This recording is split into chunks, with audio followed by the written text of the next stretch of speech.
Well, hello and welcome to another episode of the 1% Better podcast with your host today, Josh Williams.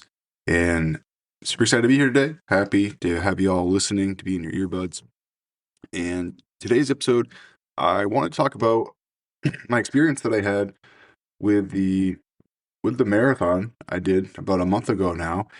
And if you haven't done one, I guess this isn't at all of them if you've never run one, is they have pacers. So for new people that are trying to hit a certain mark, they had, my recollection recounts correctly, they had a pacer that was like, sub 4 minute, 4:15. And then all the way, there was a 5:30 pacer, which is the one that I was hanging out with for most of the time. And it just kind of struck me the amazement of a pacer in the sense that in theory, they on any given marathon can just go out and they know they can hit that pace. And they're not going to have something come up. They've done it enough that it's like routine. They're going to hit it. And I mean, of course, with the fast pacers, it's amazing to do that, and all the people that you are helping in that cohort to stay on that time and to hit that record. And so in some ways, they're kind of like a coach or a Sherpa, as I like to call myself, a fitness Sherpa along the way. And the pacer that I was hanging around, my 5:30 friend, who I was hoping, to beat because my goal was 5:15, did not happen. But it was just amazing the pace that she kept and, the energy that she brought. And there was points in the race that she would actually, pull off, stop, rest, get something to eat, whatever. And she'd be gone for like, 30 minutes. I'm like, man, I'm so fast. And then she would come up behind and pass me. And I was like, oh, geez. And so she would get right back on pace. And it was just amazing to see all that unfold and how that works. And it just reminded me a lot of coaching, what a fitness Sherpa is, and how valuable it is to have coaching and guidance through the tough times in the slog. And so I wanted to kind of go over that today and kind of understanding the differences in coaching. And so some of us might be new to coaching or maybe forgotten about coaching, but there's really three categories of coaching. You can kind of break these up to subcategories if you want, but I'm not going to. So the first category is what you call DIY, done or do it yourself style coaching. So this is going to be typically something that is free. It's something that you just do on your own. You're just going to buy a gym membership to rent equipment. You're going to go in, you're going to do it. You have a level of knowledge to do it safely, or a level of ignorance to not know. And typically the pros of this is going to be, it can be cheap or free. On that end, it can be flexible and it's independent. You don't have to rely on anybody on your own. So there's definitely some pros to it, but just like a DIY project at your house, you're probably going to pay for time, mistakes, and effort. Sometimes it's actually cheaper to just help with a professional, but that is an option for sure. The cons, there is no accountability. It's very easy to stop. It's easy to overthink or undertrain. So overtrain, undertrain, overthink programming. There's no outside perspective or expertise that you can rely on. Typically on that end, there's no cohort unless you find one as you do that. The most common one, how we work at Sperling, is a DWY, done with you style of coaching. So this is going to be, you are working with somebody who is giving you structure, personalization, they're giving you what you need for when you need it based off of your goals. Accountability, they're providing that structure, that community for you to thrive. It's a really good balance of autonomy plus support. The cons, of course, it is going to be more expensive than a DIY as well. So, and then the last one is what we call DFY, so done for you style of service. This is typically very expensive.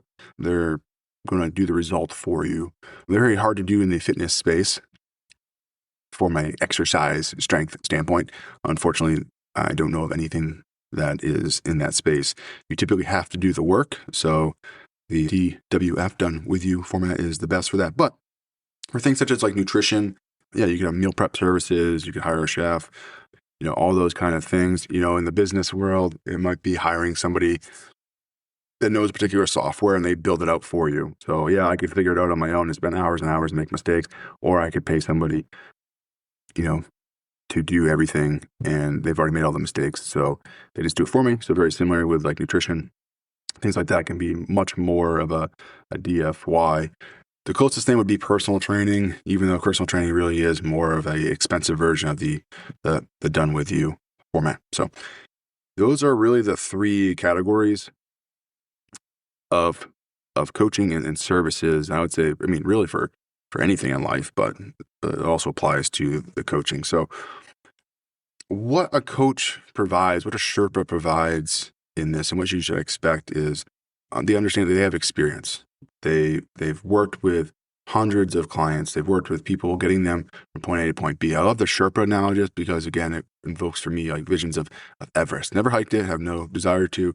But this idea that there are these people that pretty much guide people up the mountain all the time, one of the hardest things to do, and they do this all the time, carrying people's stuff, helping them traverse, getting from point A to point B and back. And so that to me is a lot of what a coach is. They know the route. They know how to get you there. They're going to help you get there. Of course, not as dangerous as Everest. We're not losing people, thankfully. But what they can do is they can provide a sense of calm when things get hard. They provide encouragement of stuff like that. Again, but we're here to anticipate as well. We know that these are going to happen. Hey, you're running a high.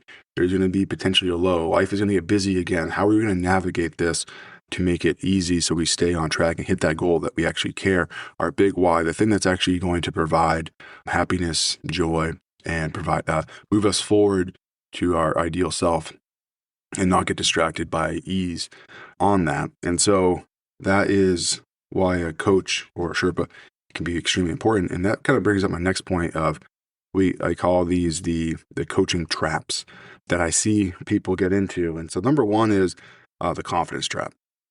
You feel good. I don't need this anymore.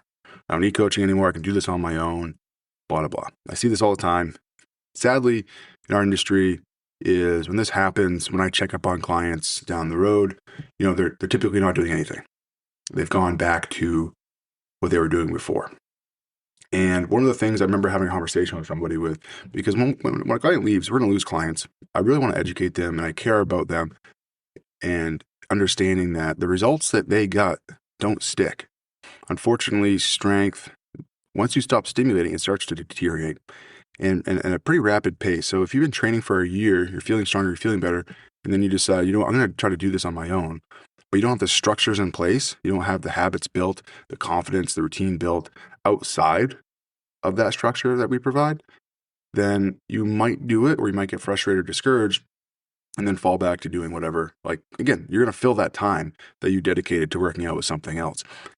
And what some people don't know is that if you end up doing nothing, maybe you start doing walks again, this and that, your strength will actually start decreasing. You will actually lose that strength over the course of 2 to 3 months, pretty rapidly. Most of that strength that you took a year to put on. And it's not to like scare people, but it's like, if you're leaving us, please put the structure in place. Do a tier off. Hey, we're going to see you once a week as I build this new structure, new routine, and then wean off. And so that's what we'll always recommend. But this confidence trap has destroyed so many people where it's like, I can do it on my own, but then life happens again. You don't have that structure and support, that encouragement to keep going on even when it is hard. So don't fall into that. I would say we all need coaching. Again, as a coach, I get coaching, whether that's for my own health or mental health or business, whatnot, always using coaches and advisors to help me along the way, to give me that clarity, to give me that confidence, that support, to help me when my brain maybe isn't thinking right or I'm thinking too emotionally and want to go back to comforts. The second one is what I call like the stress trap. And, life is busy. I'll get back to it, when I'm feeling better, or I'm just going to do it alone right now. And what kind of triggers this is a feeling of overwhelmed, feeling embarrassed, maybe fear of letting your coach down. Stress leads to retreating. So going back to old comforts, going back to old ways because it's comfortable. Behaviors that we'll see is, avoiding sessions, pulling away instead of leaning in. I'll get back on track first, then I'll come back. This perfectionism. And really, we don't need perfectionism. We need showing up and building that habit and routine. And the truth is, stress isn't the time to, go into like a silo. It's the time to stay connected. And a lot of times when we get stressed, we actually want to disconnect instead of, have the harder conversations, how can we do this? How can we keep this? And working with your coach, your Sherpa, as we go through this. So those are the two things to really watch out for. I mean, I see those in myself sometimes, when I'm working with a coach and everything's going good, like I want to talk to them, like, oh, everything's crushing it, going great. And then you go through a stretch and it's like not going well. Maybe you fell off nutritionally, your workouts, business life, whatever. And you're like, yeah, I want to skip the meeting. Like, hey, I'm sick. I can't go to that meeting, or I'm going to miss this session. So again, really being aware of that and then pushing through that hardness, because when we push through something that is hard and uncomfortable that we know will lead to growth, that is where the growth happens. So yeah, that's really what I wanted to talk about today. When you need coaching, you really need more coaching when you're starting over, starting from scratch, when you don't know what you need, when you need structure, when there's a life change, when you have an injury history, how to navigate that. If you have a big goal, big deadline. I would really say when you need less structure is really, a lot of it depends on your level of knowledge that you want to put into it. So the planning, the understanding, as well as probably the most important is the environment that's created outside of the space.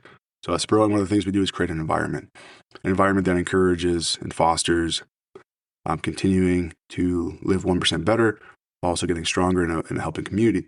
Now, if I don't have that at home, I don't have the encouragement to continue going on, and encouragement, with a spouse or an environment that's actually encouraging me to make the right decisions, encouraging me to stay active and moving, encouraging me to make the right food decisions. So if I have a spouse, partner, or an environment that I live in that is maybe not discouraging me, meaning like, oh no, you shouldn't do that, but is this a passive environment, meaning, there's snacks that you struggle with and this and that, but your partner's not willing to get rid of them or hide them or put them someplace different.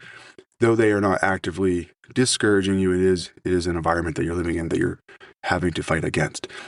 And so if you're going back to an environment that hasn't changed at all since you started on this journey, there is a high likelihood that you're going to slip back to what you were doing before, because environment matters that much. And so it's extremely hard to fight against it, and just be aware of that. And so that's why, coaching, accountability, and that community is what we really strive so hard for at Sperling Fitness. So again, if you're new to this whole fitness thing and you're joining us, well, thank you. Thank you for listening this long. Hopefully this was all helpful. I would encourage you, check us out at Sperling. We'd love to meet you where you're at, understand your goals, and get you started, have you try us out. Make sure it is a good fit for you, for all the Sperling community. Thank you all so much. Love you all. We will talk to you soon, and have a wonderful day.